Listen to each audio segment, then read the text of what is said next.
নমস্কাৰ তৰিয় স্বাগতম জনাইছোঁ আছাম টিচি ইউটিউব চেনেললৈ। মই আপোনাৰ মাজলৈ লৈছোঁ ক্লাছ 10 বিজ্ঞানৰ দ্বিতীয় লেচনৰ কুৱেশ্যন আনচাৰ সকলোৱে ভালদৰে শুনি যাব আৰু যদি মোৰ চেনেলটো ছাবস্ক্ৰাইব কৰি ৰাখিব যাতে আগলৈ এনেকুৱা ধৰণৰ ক্লাছবোৰ পাই থাকে তাৰ আশা কৰিলোঁ। লগতে সকলোৱে মিলি যাতে অতি সোনকালে 1K ছাবস্ক্ৰাইব কৰি চেনেলটো গ্ৰ' হোৱাত সহায় কৰে। কুৱেশ্যন নম্বৰ 11, তলৰ কোনটো আলমিক ধৰ্ম? ক এ নেমুৰ ৰস, বি মানুহৰ তেজ, চি চূণৰ পানী, ডি অল্মনাশক। ইয়াৰ উত্তৰটো হ'ব অপশ্যন এ নেমুৰ ৰস।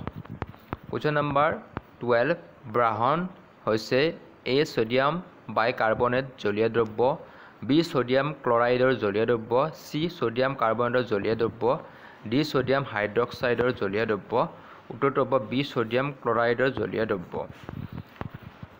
13, অতি সোনকালে ৰন্ধাৰ বাবে ব্যৱহৃত যৌগটো হৈছে এ ভিনেগাৰ, বি কাপোৰ ধোৱা soda, C baking soda, D tartaric acid. উত্তৰটো হ'ব চি বেকিং ছ'ডা।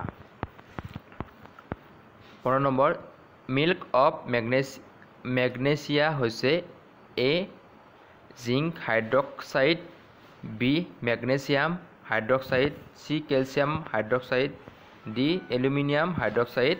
উত্তৰটো হ'ব বি মেগনেছিয়াম হাইড্ৰক্সাইড।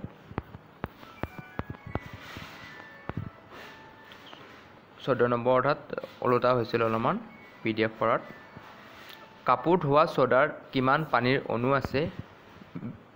এ 2, বি 5, চি 7, ডি 10। উত্তৰটো হ'ব ডি 10। 16 নম্বৰ, পানীৰ অম্লদ্ৰব্যই বিদ্যুৎ পৰিবহণ কৰে কাৰণ অপশ্যন এ অম্লই নিজেই আয়নীয় হয়, বি পানীৰ উপস্থিতিত অম্ল আয়নীয় হয়, চি পানীয়ে বিদ্যুৎ পৰিবহণ কৰে, ডি মাত্ৰ পানী আয়নীয় হয়। উত্তৰটো হ'ব অপশ্যন ডি মাত্ৰ পানী আয়নীয় হয়। 17 নম্বৰ, টেঙা দৈত থকা এচিডটো হ'ল A oxalic acid, B tartaric acid, C lactic acid, D ওপৰৰ এটাও নহয়। উত্তৰটো হ'ব চি লেক্টিক এচিড। 19 নম্বৰ, নেমু টেঙাৰ ৰস আৰু কফি হ'ল এ দুয়োবিধেই ক্ষাৰকীয়, বি নেমু টেঙাৰ ৰস আলমিক আৰু কফি হ'ল ক্ষাৰকীয়, চি দুয়োবিধেই আলমিক, ডি নেমু টেঙাৰ ৰস ক্ষাৰকীয় আৰু কফি হ'ল আলমিক। উত্তৰটো হ'ব বি নেমু টেঙাৰ ৰস আলমিক আৰু কফি হ'ল ক্ষাৰকীয়। 20 নম্বৰ, তলৰ কোনটো ক্ষাৰক হয়?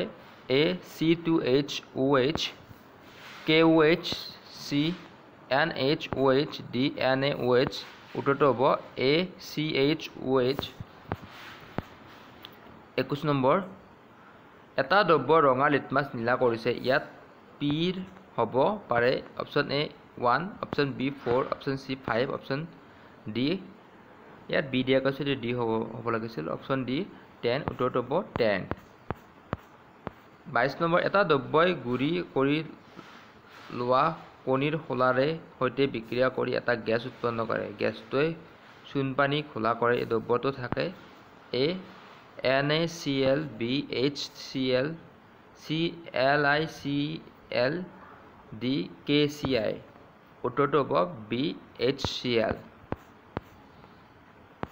23 নম্বৰ, NaOH দ্ৰব্য এটাৰ 10 ml, HCl দ্ৰব্য এটাৰ 8 ml সম্পূৰ্ণৰূপে প্ৰশমিত কৰে। যদি আমি একেটা NaOH দ্ৰব্যক 20 ml লওঁ তেন্তে এইখিনি প্ৰশমিত কৰিবলৈ লগা HClৰ দ্ৰব্যৰ আগৰ সৈতে একেটা দ্ৰব্য পৰিমাণ হ'ব option A 4 ml, B 8 ml, C 12 ml, D 16 ml। উত্তৰটো হ'ব অপশ্যন এ 4 ml, অৰ্থাৎ ব্ৰেকেটত থাকিব 10 পূৰণ 8 সমান 20 পূৰণ 4।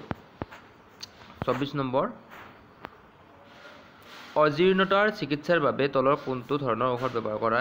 এ এণ্টিবায়টিক, বি বেদনানাশক, চি অম্লনাশক, ডি বীজাণুনাশক। উত্তৰটো হ'ব চি অম্লনাশক। আজিৰ পাৰ্টত ইমানখিনি আছিল। এই দ্বিতীয় লেচনৰ MCQ ক্লিয়াৰ হ'ল। মই ইয়াৰ পিছত ছ'চিয়েল ছায়েন্সৰ এটা পাৰ্টত দিছোঁ আৰু বাকী লেচনকেইটাৰ MCQ দিম। তোমালোকে ভালকৈ পঢ়িবা আৰু চেনেলটো সকলোৱে মিলি 1K ছাবস্ক্ৰাইব কৰিব বুলি আশা কৰি আজিৰ ক্লাছটো ইমান সমাপ্ত কৰিছোঁ। নমস্কাৰ।